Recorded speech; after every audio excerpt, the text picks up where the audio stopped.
क्या दबे जिस पे हिमायत का हो पंजा तेरा, शेर को खतरे में लाता नहीं कुत्ता तेरा।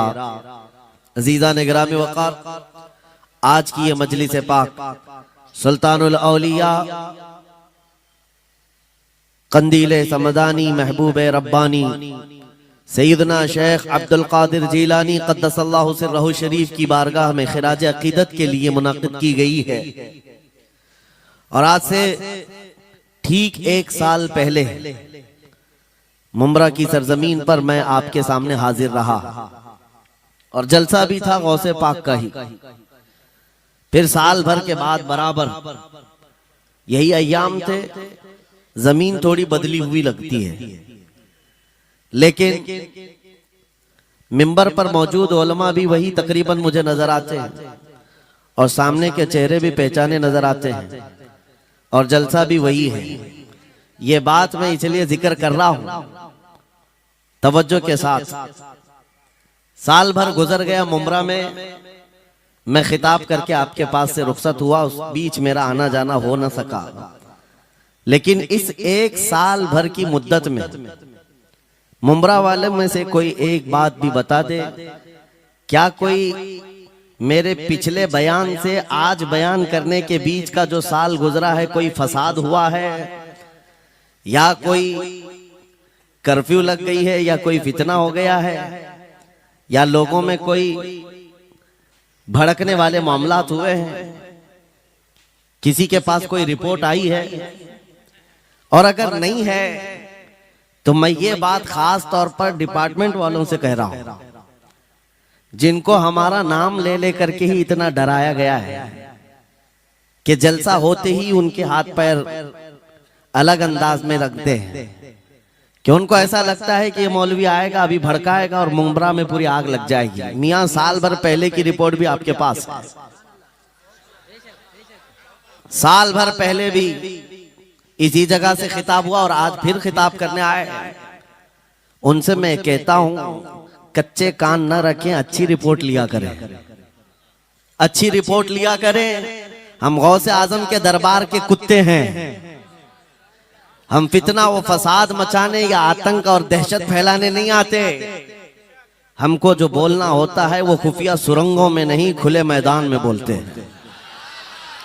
हमारी कोई खुफिया मीटिंगें नहीं होती, ढकी छुपी प्लानिंग नहीं होती। गौसे पाक के दरबार के कुत्ते हैं, खुले आम बोल रहे हैं। इसलिए कि आला हज़रत अजीमुल बरकत इमाम अहले सुन्नत मुजद्दिद वक्त अपने वक्त के अबकरी आलिम दीन है, लेकिन उनका भी हाल ये था कि वो डंके की चोट पर बोलते थे और लिखते थे और फिर अपनी निस्बत पर ये फख्र भी करते थे कि मेरी किस्मत की कसम खाएं सगाने बगदाद, बगदाद के कुत्ते मेरी किस्मत की कसम खाएंगे। आला हज़रत फरमाते हैं मेरी किस्मत की कसम खाएं सगाने बगदाद, अरे हिंद में रह के भी देता रहूं पहरा तेरा। हम हिंदुस्तान में हैं, गौसे आजम के दरबार का पहरा दे रहे हैं। लेकिन साहब किसी को तकलीफ है तो मैं उनको एक बात बता दूं, थोड़ी बहुत आवाज हमारी ऊंची होती है इसलिए कि जिस दरबान के हम कुत्ते हैं उस तरफ अगर कोई उंगली उठाएगा भौंकेगे नहीं, फाड़ खाने की भी ताकत रखते हैं। मेरे अजीजों, कुत्ते का काम ही है, वो दरबान के दरवाजे पर होता है और वो निगरानी के लिए है। हमारी जुबानें नबी करीम सल्लल्लाहु अलैहि वसल्लम की इज्जत के लिए रखी गई है। हमारी जुबानें, हमारी जिंदगियां अल्लाह के वलियों की हिमायत के लिए रखी गई है। और अगर उनकी हिमायत में ना बोले तो फिर क्या धोती कुर्ते वालों के लिए बोलेंगे? बात सिर्फ इतनी है कि स्टेज उधर भी लगते हैं इधर भी लगते हैं। आप चापलूसी किसी और की करते हैं और हम तारीफ किसी और की करते हैं। आप माल के पीछे भागते हैं और फिर आप मौजूदा हुकूमत जो भी मौजूद है उसके सिक्कों पर और उनके ओहदे पर और उनके मनसब पर देख करके आप बात करते हैं। लेकिन अल्हम्दुलिल्लाह हम फकीरों की आदत ये है, हम बरसों पुराने आबा व अजदाद से गौसे आजम के ही दरबार उनके ही गुलाम हैं। इसलिए कि हमने ये सुना भी है और पढ़ा भी है, हमारे यहाँ निस्बत पर फख्र किया जाता है। और कैसी निस्बत पर? अरे हमारे वक्त का मुजद्दिद जब इस बात पर फख्र करता है, या गौस तुझसे दर, दर से सग और सग से है मुझको निस्बत।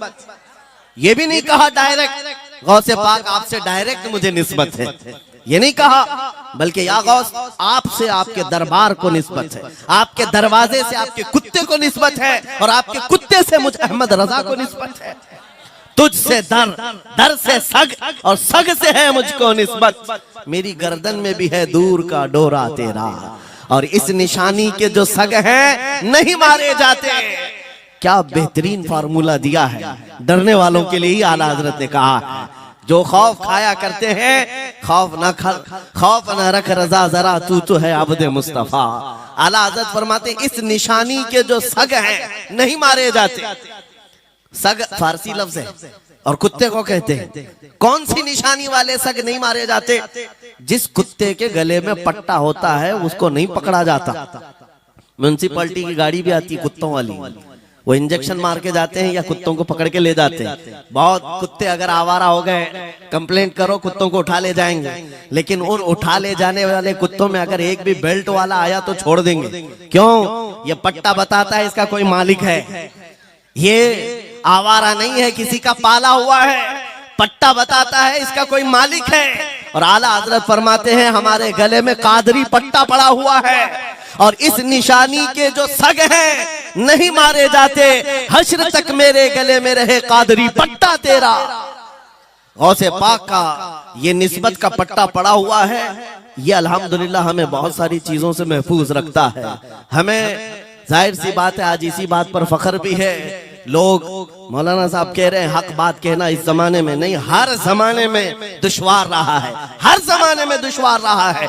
लेकिन ऐ नौजवानों, अगर तुम्हें अपनी निस्बत पर यकीन है कि मेरा पीर गौसे आजम जैसा है, मेरी निस्बत मुस्तफा करीम सल्लल्लाहु अलैहि वसल्लम से है, तो फिर खौफ किस बात का, डर किस बात का? इसीलिए हम डंके की चोट पर बोलते हैं, क्यों दबे जिस पे हिमायत का हो पंजा तेरा, शेर को खतरे में लाता नहीं कुत्ता तेरा। अजीजा ने ग्रामी वकार, आज सुल्तानुल औलिया गौसुल आजम की बारगाह में हम खिराज अकीदत पेश करने आए। जो बातें मैं अर्ज कर रहा हूं वो गौर से सुने। करामात ये औलिया इकराम की जिंदगी का हिस्सा है, अल्लाह की तरफ से उन्हें दिया गया। करामत क्या है? ऐसा मुहय्यरुल अक़ूल काम, अकल को हैरत में डाल देने वाला काम जो आम इंसान नहीं कर सकता, आम इंसान की अकल में ना आए। अल्लाह के वली से सादिर होने वाला ऐसा कोई काम, उसको करामत कहते हैं। लेकिन करामत औलिया इकराम की विलायत को साबित करने के लिए जरूरी नहीं। औलिया इकराम की विलायत को साबित करने के लिए करामत नहीं दिखाई जाती, शरीयत पर इस्तिकामत ये विलायत की अलामत है। अगर वो मजबूती के साथ हर जमाने में अपने दीन पर जमा हुआ है, वो अल्लाह का वली है, वो अल्लाह का वली है। आज भी हमारी कौम औलिया को ढूंढने पर लगी हुई है। सुनो, अल्लाह का वली ढूंढना चाहते हो तो ढूंढने के लिए निकलते हैं और पीछे पड़ जाते हैं, देखते हैं ये ठोकर मार करके सोने का सिक्का निकाल सकता है कि नहीं निकाल सकता है। औलिया को इन्हीं बातों पर आज भी लोग परखते हैं, सोचते हैं कि अभी बाबा आसमान पर उड़ेंगे तो मैं समझ लूंगा अल्लाह के वली हैं, पानी पे चल के दिखाएंगे तो मैं समझ लूंगा अल्लाह के वली हैं। मैं यहीं बैठा हूँ, अचानक मेरे पास पैसों का थैला खोल के दे दें, अल्लाह के वली होंगे। यानी तुम एक जगह बैठे रहो, हलवा खिलाने वाले बाबा जिसको तुम समझोगे अल्लाह का वली है। मेरे अजीजों, ये जो चीजें तुम समझ बैठे हो अल्लाह के वली के लिए, ये जरूरी नहीं, बल्कि ये देखो कि वो नबी पाक की शरीयत पर कितना कायम है, मेरे नबी के रास्ते पर कितनी मजबूती से जमा हुआ है। मैं आपको पूछता हूँ, सय्यदुश्शुहदा इमाम अली मकाम इमाम हुसैन आजम से बढ़कर अल्लाह का वली कौन? अल्लाह का वली कौन है? सारे औलिया इकराम की निस्बत वहां जाकर खत्म होती है।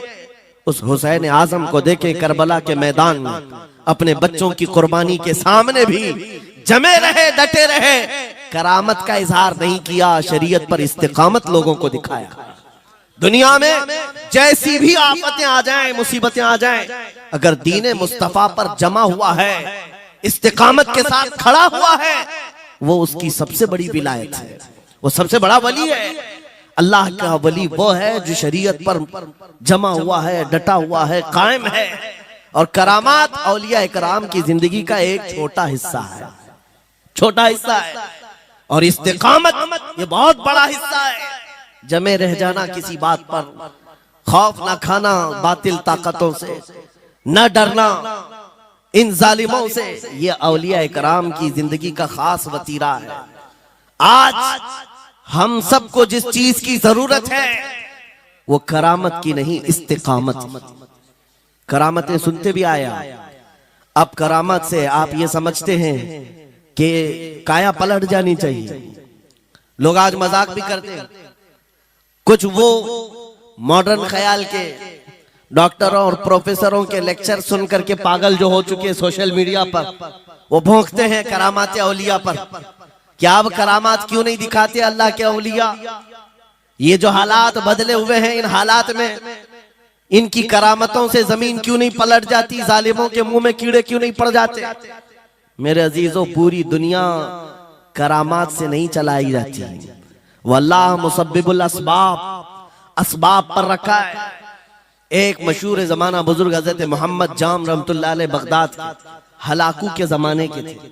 हलाकू बादशाह जिसने बस्तियों की बस्तियां वीरान कर डाली और इतने कत्ल कर दिया था जहां से गुजरता था इंसानों की खोपड़ियां। उसका जब बगदाद पर हमला करने का इरादा हुआ तो बगदाद से कई मील दूर उसका लश्कर लेकर वो पड़ाव किया और अपने 2 सिपाहियों को बगदाद का मुआयना करने के लिए भेजा। और उसकी दहशत तारी थी सब शहरों में, हलाकू अगर आ गया तो हिलाक हो जाएंगे, इसके फौजी सबको बर्बाद कर डालेंगे। हलाकू का नाम सुनते ही लोगों में दहशत तारी होती थी। तो 2 सिपाही 2 फौजी हलाकू के बगदाद मुआयना करने के लिए आए तो लोगों में खलबली मच गई। अब जाएं तो कहां जाएं? तो हजरत मोहम्मद जाम रहमतुल्लाह अलैह एक बुजुर्ग थे, उनके पास लोग दौड़ते हुए आए और वो वजू फरमा रहे थे। उनके हाथ में पानी का कटोरा था और आकर के लोग रोने लगे, हुजूर हलाकू आ गया, बगदाद तबाह कर डालेगा, बगदाद को बर्बाद कर देगा, आप बचा ले, अल्लाह के वली हैं, आप दुआ करें। उन्होंने अपनी कटोरी पलट दी और कहा जाओ, अल्लाह हिफाजत करेगा। रिवायत में मिलता है कि वो 2 सिपाही ढूंढते ढूंढते रह गए, उनको बगदाद नजर ही नहीं आया। कोई बगदाद का न घर दिखा, न महल, न रास्ता, कुछ नहीं। वापस वो अपने बादशाह के पास जाकर कहते हैं हम तो बहुत ढूंढ करके आए, बगदाद मिला ही नहीं। हलाकू ने उन दोनों सिपाहियों को कत्ल कर दिया। कहा कि तुम झूठ बोलते हो, मुझे बगदाद की रोशनी यहां से दिखती है और तुम्हें कैसे नजर नहीं आया? या तो तुम निकम्मे हो या तो फिर मेरे साथ धोखा कर रहे हो। कत्ल कर दिया। दूसरे दिन अपने खास 2 वजीरों को भेजा कि जाओ बगदाद का मुआयना करके आओ, गलियां, वहां की सड़कें और वहां के महल्लात, वहां की इमारतें देखा। ये 2 वजीर गए और ढूंढते रहे। जैसे ही वो बगदाद में इंटर हुए, आज फिर लोग हलाकू के इन वजीरों को देखकर दौड़े दौड़े भागते हुए इस अल्लाह के वली के पास आया हज़रत मोहम्मद जाम। आज फिर रोने लगे, कहा हमारी बीवियां बेवा हो जाएंगी, हमारे बच्चे यतीम हो जाएंगे, सब मारे जाएंगे, आप बचा लें। आज फिर से उन्होंने कटोरी पलट दी, कहा जाओ अल्लाह हिफाजत फरमाएगा। अल्लाह वालों का ये तसर्रुफ है, ये करामात है। वो चाहे तो पूरे लोगों को पोशीदा कर दे जालिमों की नजर से। दूसरे दिन वो वजीर भी ढूंढते रह गए, उनको भी बगदाद नजर नहीं आया। वापस गए, बादशाह के वो बड़े मोतमद लोग थे, कहा कि हम भी गए लेकिन हमको बगदाद नजर नहीं आया। हलाकू को बड़ा ताज्जुब हुआ, ऐसा कैसे हो सकता है? लोकेशन बिल्कुल सही है, हम सामने चंद मील के फासले पर है और इनको बगदाद नजर क्यों नहीं आता? तीसरे दिन उसने कहा कि अब किसी मुआयने की जरूरत नहीं, कोई जायजा लेने की जरूरत नहीं, हम डायरेक्ट जाते हैं, फौज को तैयार करो। पूरी फौज को लेकर के जब तैयार होकर वो बगदाद के सरहद पर आकर खड़ा हो गया, उसके जंग का बिगल बजा और तबाही के आवाजें आने लगी, तो आज लोग फिर दौड़ते हुए हजरत मोहम्मद जाम के पास आए और उनसे रो रो कर गिड़गिड़ाने लगे, कहा आज तो आफत आ गई, बड़ी बला आ गई। तवज्जो से सुनना मेरे अजीजों, आज आप अगर ना बचाएं तो सब तबाह हो जाएंगे, बर्बाद हो जाएंगे। आज आप अपनी कटोरी उठा रहे थे, उन्हें गैब से निदा आई, ए मेरे महबूब बंदे, कब तक तुम अपनी कटोरी उठाकर इनको बचाते रहोगे? इनको मोहलत दी गई थी अपने अमाल दुरुस्त करने की, ना इन्होंने तौबा किया ना अपने अमाल दुरुस्त किए। इनको इनके हाल पर छोड़ दो। अल्लाह के वलियों को हुक्म होता है अल्लाह का, अब इन्हें न बचाया जाए तो जाहिर सी बात है वो हुक्म इलाही के पाबंद है। उन्होंने वो कटोरी छोड़ दी। फिर हलाकू दाखिल हुआ बगदाद में और ऐसी तबाही मचाई थी कि पूरे बगदाद की सड़कों में सिर्फ खून ही खून था। तबाह बर्बाद कर दिया, ईंट से ईंट बजा डाली। इस वाक़े को मैंने पढ़ा, उसके बाद ये महसूस हुआ अल्लाह के औलिया इकराम मदद जरूर करते हैं, लेकिन एक वक्त तक, जब वो वक्त आ जाए अल्लाह की तरफ से मना हो जाए कि ये कौम बड़ी सरकश है, अब इनकी मदद ना की जाए, तो फिर ये हाथ उठा लिया करते हैं और इनको हालात पर छोड़ दिया जाता है। अजीज़ान गिरामी वक़ार, औलिया कामिलीन की करामतों पर भौंकने वालों से भी मैं यही कहूंगा, वो चाहे तो पल भर में हालात हमारे बदल दें, चाहे तो जमीन को उलट पलट दें, लेकिन वो अल्लाह के हुक्म के पाबंद होते हैं। और लोगों के लिए ये बात है, नसीहत है कि जब ऐसे हालात आ जाएं, आप इधर उधर भागने की बजाय पहले अपने दिल की तरफ देखें, कहीं मेरे गुनाहों से दिल के धब्बे बढ़ तो नहीं गए, मेरा दिल सियाह तो नहीं हो गया। सच बताओ मेरे अजीजों, इतने सख्त हालात के बाद कितने लोगों को ऐसी तौफीक हुई कि रात का अंधेरा छा गया हो और तौबा करने का जज्बा बढ़ गया हो, रात के वक्त बैठ करके रोने लग गया हो। फिलिस्तीन के गज्जा के उन मुसलमानों की हालत सार को देखकर रूह अगर तड़पती है और तुम अपने अमाल की सेहत और दुरुस्तगी के लिए तौबा कर ले जाते हो, ये बहुत बड़ी नेमत है अल्लाह की। फिर तुम्हें किसी करामत के ज़ुहूर की जरूरत नहीं, तुम्हारा बदलना ही दुनिया के हालात को बदल देगा, सब बदल जाएगा। लेकिन अगर उन्हीं हालात पर बाकी रहे तो फिर करामत से भी तुम नहीं बदलोगे और ना हालात बदलेंगे, कोई चीज नहीं बदलेगी। इन्नल्लाह ला युगय्यिरु मा बिकौमिन हत्ता युगय्यिरु मा बिअनफुसिहिम। कुरान में मेरा मौला फरमाता है, बेशक अल्लाह ताला उस वक्त तक किसी कौम की हालत नहीं बदलता जब तक उस कौम को खुद अपनी हालत बदलने का ख्याल ना हो। हम अपनी जानिब से शुरुआत करें और फिर हालात खुद बदल जाएंगे, हालात खुद बदल जाएंगे। सरकार सैयदना गौसे आजम अब्दुल कादिर जीलानी रदी अल्लाह तआला अन्हु जिस हाल में बगदाद तशरीफ लाए थे, उस जमाने को याद करें, उस जमाने को याद करें। वो ऐसा जमाना था कि उस वक्त हक बोलना एक जुर्म हो गया था। शिया नवाज खलीफा मौजूद थे, हजरत अबू बकर हजरत उमर का नाम लेने पर भी मस्जिद के दरवाजे पर कोड़े मारे जाते थे। ये वो हालात थे, उलमा की जुबानें गंग थी, बोल नहीं पाते थे, खुतबा क्या देना है वो बिल्कुल स्क्रिप्टेड, जो खलीफा वक्त चाहे बस उतना ही। आज जैसे सऊदियों के यहाँ ये रिवाज है, बादशाह की हिमायत में और बादशाह जैसा चाहे वैसी मस्जिद का मौलवी भी बोलता रहे।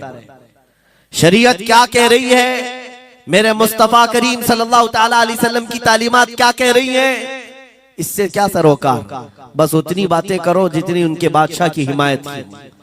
ये दौर गौसे आजम के जमाने का भी था। उस वक्त हक बोलना एक बहुत बड़ा जुर्म था, उलमा को कोड़े मारे जाते थे। आपको पता है उसी बगदाद में सिर्फ एक हक बात का ऐलान करने की वजह से इमाम अहमद बिन हंबल को 300 कोड़े मारे गए थे। उनकी पीठ झुक गई थी, उनकी रीढ़ की हड्डी टेढ़ी हो गई थी। कोड़ा किसको कहते हैं, कोई रस्सी को नहीं, चमड़े का वो बेल्ट जिससे वो मारते थे तो जिस्म की चमड़ी लग करके आ जाती थी। 100 कोड़े में तो आदमी मर जाता था, कोई बच गया बच गया। 300 कोड़े खाए उस इमाम की बात कर रहा हूं जिसको मेरे नबी की 5 लाख हदीसें याद थी। वो इमाम अहमद बिन हंबल इतने बड़े इमामुल हदीस कोड़े खाते थे तो किस बात पर, सिर्फ हक बात का ऐलान बरसरे पैकार करते थे, सबके सामने करते थे। उन्होंने कोई बादशाह की रियायत नहीं की, उन्होंने ये नहीं देखा कि ये क्या चाहते हैं, बल्कि हमेशा ये देखा कि मेरे नबी की शरीयत क्या चाहती है। मेरे अजीजों, यही बड़ी करामत है। गौसे आजम की बड़ी करामतों में से करामत यह है, उस जमाने में आप बगदाद तशरीफ लाए जब हालात ऐसे थे कि हक बोलना दुश्वार था, और आप जब मस्जिद के मिंबर पर खड़े होकर ऐलान करने लग गए, हैबत ऐसी तारी थी कि कोई आपको रोक ना सका, और आपके ये हक्कानियत की तबलीग फैलती गई। शुरू में 10 लोग, फिर 20 लोग, फिर 100-200, फिर 1000-2000। गौसे आजम ने चंद महीनों में जो खुतबात दिए, आपके खुतबात का आलम यह था कि फिर 70,000 का मजमा बराबर सुनने के लिए आया करता।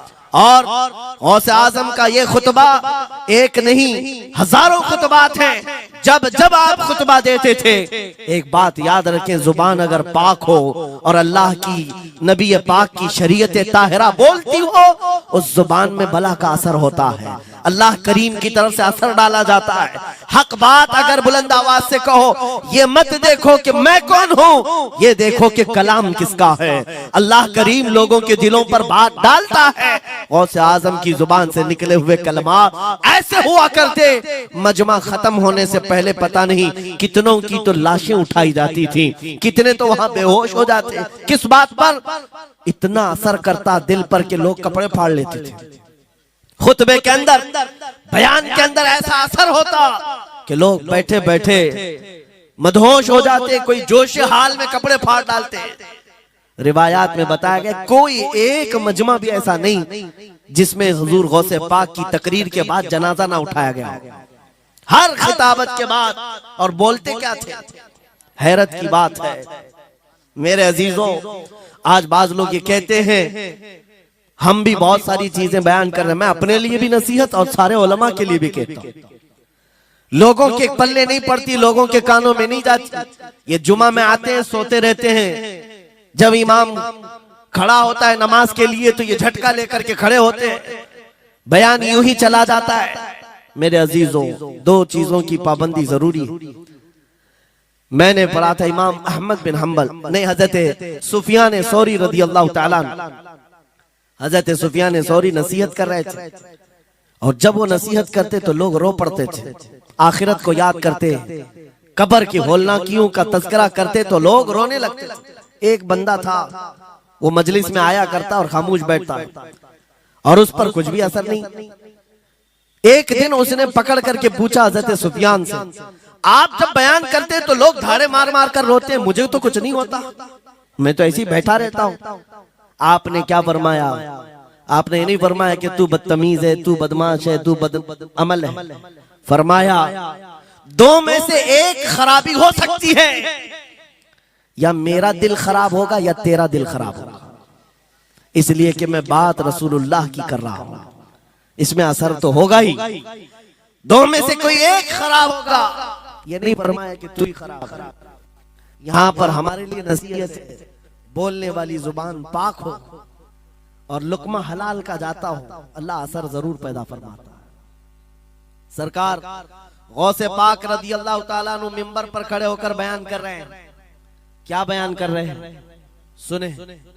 एक दिन आप हजरत अब्दुल जब्बार को बैठाए, अपने बेटे को, वो बयान करते रहे, उसके बाद उतर कर के आगे कहा, अब्बा जान आप जो बयान करते हैं उसमें जो रिक्कत तारी होती है वो मेरे बयान में नहीं होती, आप बयान करें। गौसे पाक मिंबर पर खड़े हो गए, और सुनो 70,000 का मजमा है। गौसे पाक की तकरीर क्या है? डायरेक्ट शुरू फरमाते गौसे पाक, ऐ लोगों, मेरे घर में आज एक बड़ा हादसा हो गया। अपने घर का वाकया बयान कर रहे, मेरे घर में आज एक अजीब हादसा हो गया।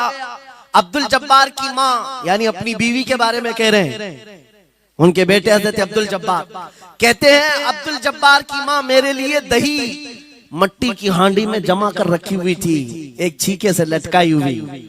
गर्मियों के दिन थे, आज मेरी भी ख्वाहिश थी दही खाने की।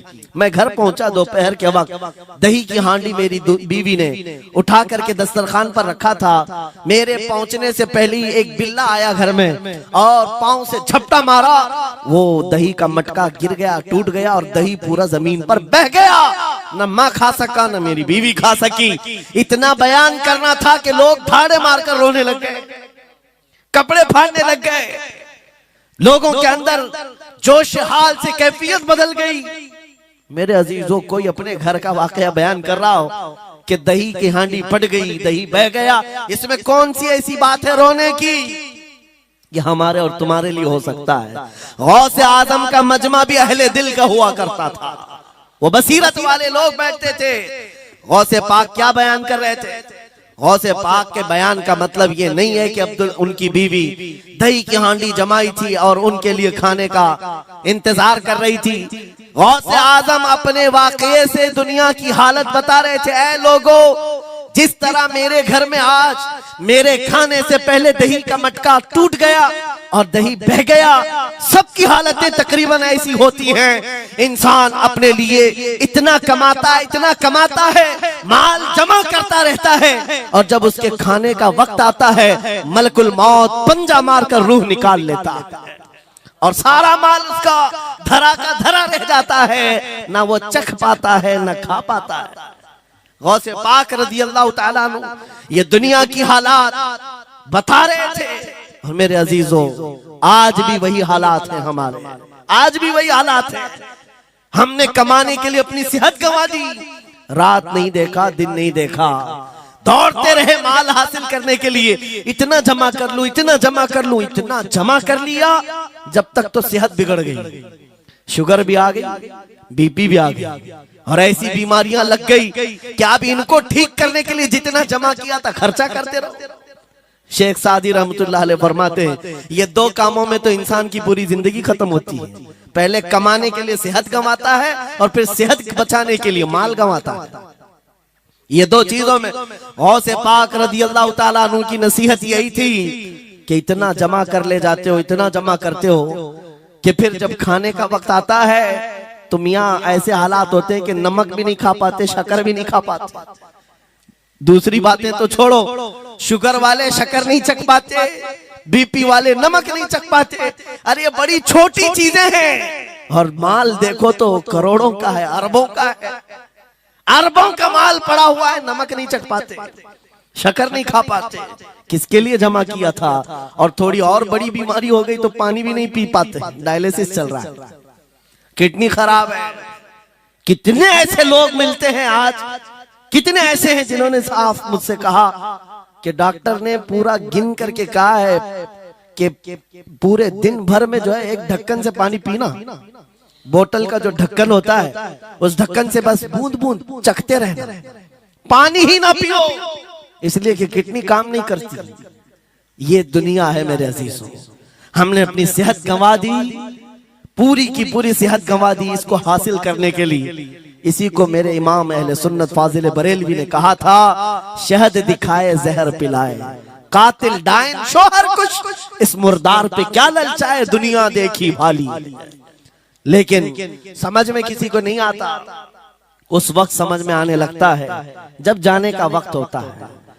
जाने के वक्त हालात ऐसे होते हैं, मैं अक्सर अपने टूर में देखता हूँ, उमरा पे जाते हैं, बगदाद पे जाते हैं, खूब आयश से रहते हैं, सबको पता रहता है प्लेन में सिर्फ 30 किलो का अलाउड है, लेकिन मार्केट में जाते हैं तो उनको कुछ खबर नहीं होती, सब खरीद रहे होते हैं, हो जाए खरीद करके लाकर रूम में भर दिए, और आज शाम में जाना है तो ठोस रहे हैं इस बैग में उस बैग में नहीं घुसा, और उसके बाद फिर एयरपोर्ट पहुंचे तो कभी इसको रिक्वेस्ट कभी उसको रिक्वेस्ट, थोड़ा हमारा भी ले लो, थोड़ा हमारा भी ले लो। अरे वहां सबका 30 है, कोई लेने को तैयार नहीं, फिर खरीदा हुआ वहीं छोड़ करके हसरत भरी निगाह से देखते जाते हैं। किसी की खजूर छूटी हुई है, किसी के मुसल्ले छूटे हुए हैं, किसी के कपड़े छूटे हुए हैं, हर बार हम एयरपोर्ट पे देखते हैं, छोड़ करके जा रहे होते हैं, बड़ी हसरत से देखते हैं। मेरे अजीजों, ये कोई लतीफा नहीं, सेम यही हालात जब दुनिया से जा रहा होता है एक इंसान, मरने से पहले उसकी आंखें फटी रह जाती हैं। क्यों कहा गया है मरने के वक्त सबसे पहले उसकी आंखें बंद कर दो?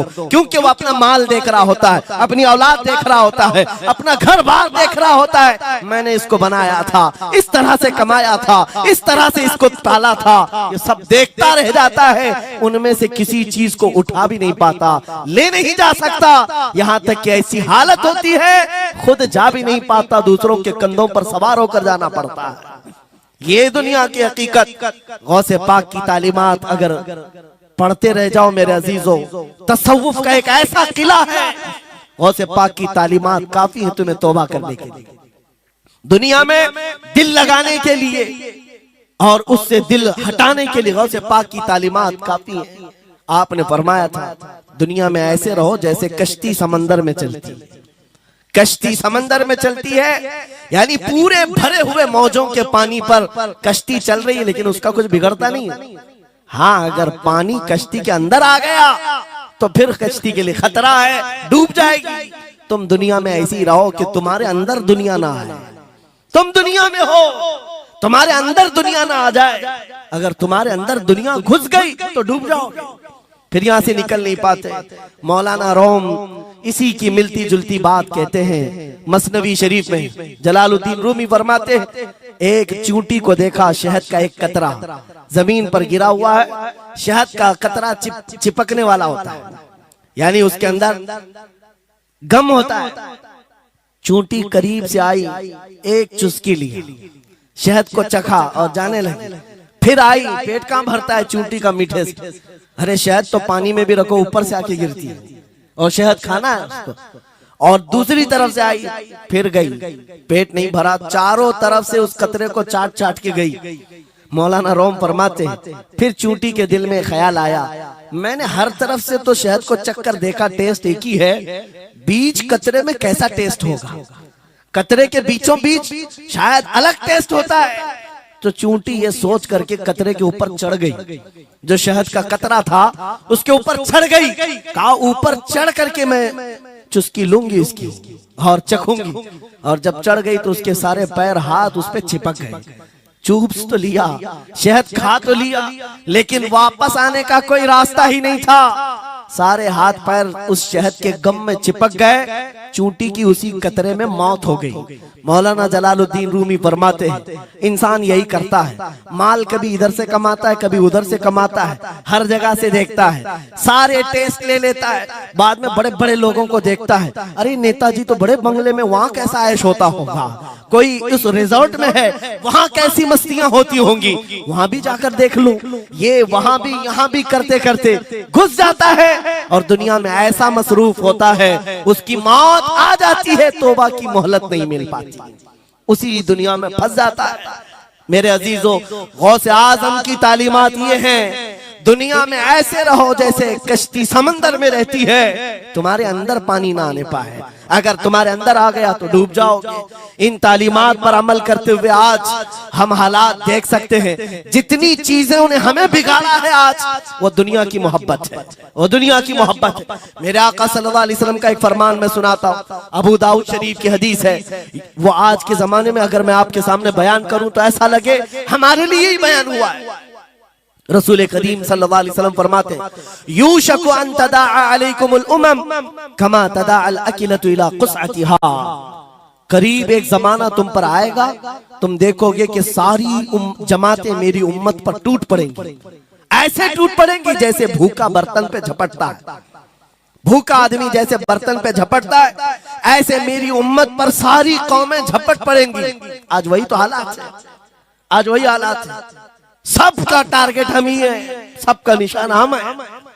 सहाबा ने पूछा उस वक्त, यौमइदिन मिन नहनु मिन किल्लतिन या रसूल अल्लाह, ऐ अल्लाह के रसूल उस जमाने में हमारी तादाद कम होगी, ऐसा क्यों होगा कि सारे लोग हम पर झपट पड़ेंगे? नबी पाक फरमाते हैं वलाकिन्नकुम कसीरून, नहीं तुम तो बहुत ज्यादा होंगे उस वक्त, गौसाअन का गौसा इस्सैल, लेकिन तुम्हारी हालत समंदर के झाग की तरह होगी। यानी समंदर का कफ झाग जो होता है हवाओं से उड़ जाता है, तुम्हारी हालत ऐसी होगी। तादाद तो बहुत होगी, लेकिन छोटी छोटी चीजों से बिलबिला करके भागने वाले लोग, ये प्यूरिटी नहीं रह जाएगी। फिर सहाबा ने पूछा या रसूल अल्लाह सल्लल्लाहु अलैहि वसल्लम, ये ऐसी चीज हमारे अंदर क्यों आएगी?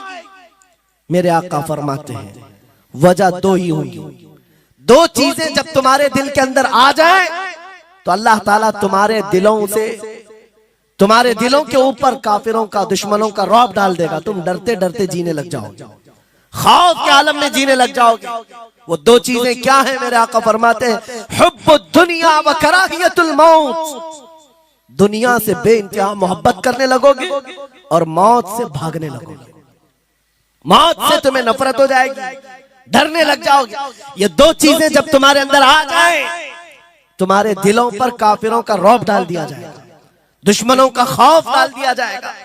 क्या ये दो चीजें आज हमारे अंदर आ गई है नौजवान? दुनिया में ऐसे मस्त हो गए, हर एक को अपनी मसलहत है। मेरी दुकान कैसे चलेगी, मेरा बिजनेस कैसे चलेगा। मौलाना तो तकरीर करते हैं, ये बोलते हैं इनको कुछ हो गया, हमारे बच्चों का क्या होगा। ये सारी मसलहतों की बातें मैं सुन सुन करके पक गया हूं।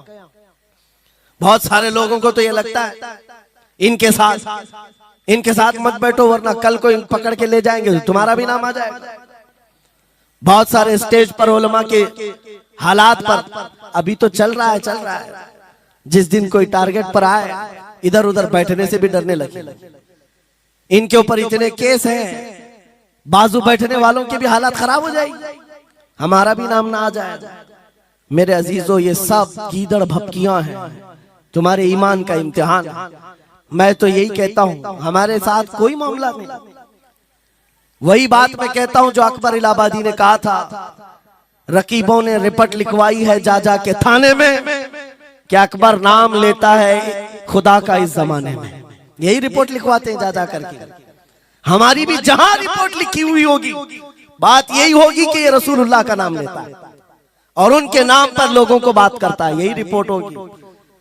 और इस बारे में हम कभी डरते नहीं। मैं आपको बताऊं, उत्तर प्रदेश में वहां के हालात तो पता है, बिल्डोजर की हुकूमत चलती है। लेकिन मेरे अजीजों, एक मौलाना साहब ने कहा, आपके साथ जलसे में बैठकर मैं लब्बैक लब्बैक के नारे लगा रहा था, दूसरे दिन मुझे थाने बुला लिया और फिर मुझे बहुत ज्यादा मामला हो गए। कहा कि मौलाना तुम ही नारे लगा रहे थे। आप लोग ना डरे इंशाअल्लाह। यहाँ पर तो उन्होंने मुझसे कहा, मैं कहा क्या हुआ, फिर कुछ हुआ? कहा मुझसे कह रहे थे केस हो जाएगा, हालात बिगड़ जाएंगे, खराब हो जाएंगे। मैंने कहा फखर करो मौलाना इस बात पर, दुनिया चोरी करके थाने जाती है और तुम नबी का नाम लेकर जा रहे हो, कौन सा मसला है? बात सिर्फ इतनी है मेरे अजीजों, हम बोलते रहेंगे उस वक्त तक जब तक अल्लाह तबारक व तआला ने जुबान रखी है। नबी पाक की अजमत और नबी पाक की शरीयत और औलिया उम्मत की मिदहत बयान करना जुर्म है। यह जुर्म हम 1000 बार करें, अगर ये जुर्म है 1000 बार करें, बल्कि हम दार पर भी, फांसी के फंदे पर भी ये जुर्म करेंगे, क्योंकि हमारे असलाफ ने हमें ये बताया है, जो जान मांगो तो जान दे दे, जो माल मांगो तो माल दे दे, मगर ये हमसे कभी ना होगा नबी का जाहो जलाल दे दे।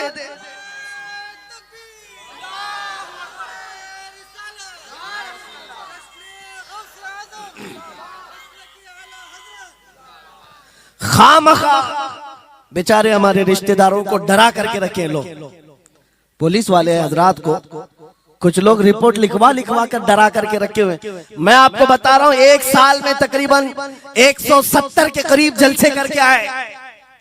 किसी एक जगह की भी रिपोर्ट निकाल करके बताओ कि हमने कहीं फसाद करवाया, हमने कहीं पर लोगों में माहौल बिगाड़ा हो, या पब्लिक भड़क करके एक दूसरे के जंग करने पर आई हो, कहीं नहीं।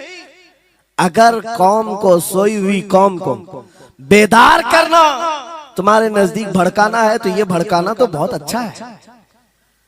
मेरे अजीजों, हमारा काम सिर्फ इतना है, हम उन नौजवानों से बात कर रहे हैं जो अपने नबी के फिदाई हैं, जो अपने नबी के आशिक हैं, और हम सिर्फ उस लौ को और बढ़ाना चाहते हैं जो इनके सीनों में जल रही है। इनके सीनों में किसी और की नहीं, मेरे मुस्तफा के मोहब्बत की शमा है। अगर वो मध्यम है, हम उसको तेज करना चाहते हैं। बस मेरे नौजवान से मेरा मुतालबा सिर्फ इतना ही है, किसी की जय विजय क्यों पुकारे, क्या गरज हमको, हमें काफी है सैयद अपना नारा या रसूल अल्लाह, हमें काफी है सैयद अपना नारा।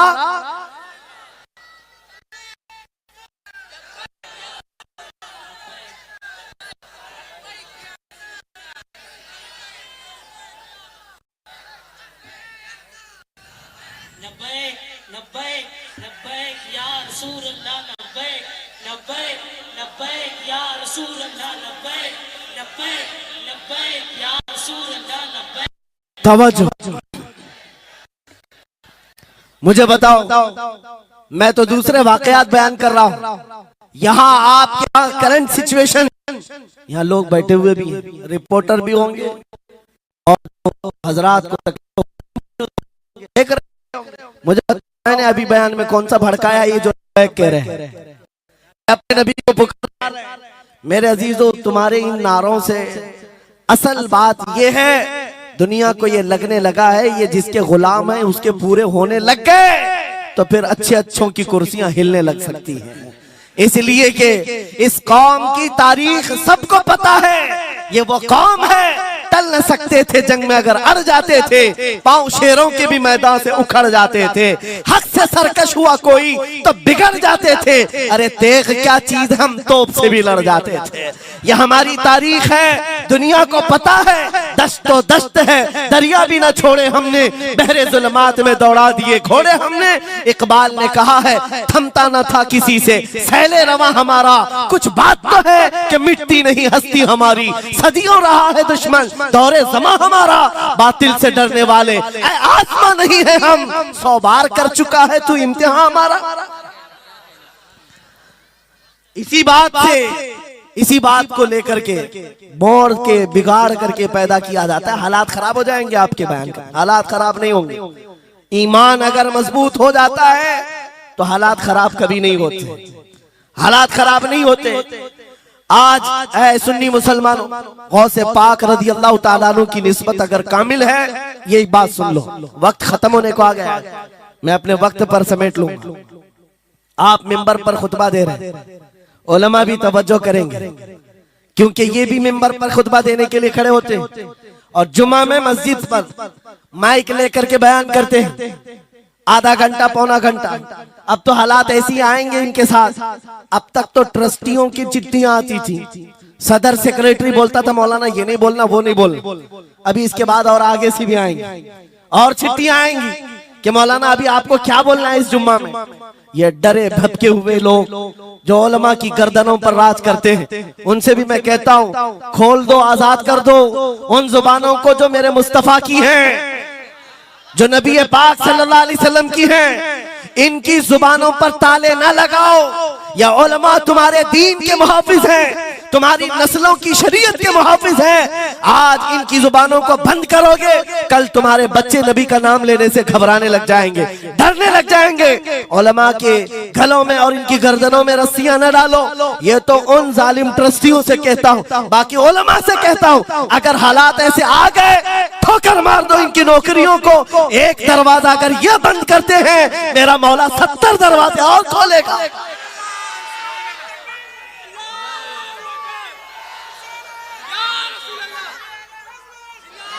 सुनो, गौसे पाक रज़ी अल्लाह ताला अन्हु किस बात से डरते थे? गौसे पाक का खुतबा बयान करने वाले मौलवी हजरात, उलमा सुने, गौसे पाक किससे डरते थे? उनको डराने वाला कोई ट्रस्टी था, कोई हाकिम था, बल्कि हालात ऐसे थे। एक बार खिताब कर रहे हैं मजमे में, बहुत बड़ा मजमा है, खिताब के बीच दरमियान अभी वाज हो रहा है, एक काला सांप गिर गया आपके कंधे पर, सांप गिर गया और गिरा ही नहीं, गिर करके फिर वो आपके गले के अंदर से दाखिल हो गया, आस्तीन में आया, आस्तीन में आया और फिर इधर आया, वो लौट लौट करता रहा। लोग जो मजमे में बैठे थे उन पर हैबत तारी थी, वहशत तारी थी, कोई जगह छोड़कर इधर उधर हो रहा है, लेकिन गौसे पाक का कदम डगमगाया नहीं, ना जिस्म के अंदर कोई हरकत हुई, आपका बयान कंटिन्यू जारी रहा, उसी तरह जारी रहा। वो सांप कभी आपके सामने आया, कभी इधर आया और घूम फिर करके वापस चला गया। बयान आपका मुकम्मल हुआ, लोग खड़े हुए पूछते रहे, या सुल्तान अल औलिया सय्यदी शेख अब्दुल कादिर जिलानी, आपके साथ ये जो माजरा हुआ, ये सांप इतना खतरनाक था, देख करके हैबत तारी थी और आप अपना बयान कंटिन्यू जारी रखे हुए थे, ये क्या माजरा है? गौसे पाक फरमाते हैं, वो सांप तो मुझसे कह रहा था, ऐ अब्दुल कादिर, तुझसे पहले 70 औलिया को भी मैंने ऐसे ही आजमाया है, 70 उलमा को मैंने ऐसे ही आजमाया है और आजमा कर चला गया। गौसे पाक क्या फरमाते सुनो, ऐ लोगों, तुम मुझसे पूछ रहे उससे डरता था या नहीं डरता था? बात सिर्फ इतनी है, मैं उस कादिर का बंदा अब्दुल कादिर हूं, उस कादिर का बंदा अब्दुल कादिर हूं। मेरे उसकी कुदरत पर ऐसा यकीन है, अगर मौला ने मेरी मौत लिखी है तो ये काले सांप से क्या, चूंटी से भी हो सकती है। और अगर मौत नहीं लिखी, इस तरह के 1000 सांप मेरे गले में आए, मेरी मौत नहीं आ सकती। मेरा उसकी कुदरत पर यकीन कामिल है, इसलिए मैं उसका बयान कंटिन्यू रखा, जारी रखा। आज मैं यही कहता हूँ, ऐ सुन्नी मुसलमानों और इन उलमा से भी, अगर हमारी मौत लिखी है, छोटे से हादसे से भी हो सकती है, और अगर नहीं है तो वक्त का प्राइम मिनिस्टर भी तुम्हारी गर्दन पर पैर रखे, मौत नहीं आ सकती, क्योंकि कादिर मुतलक मेरा रब्बुल आलमीन है।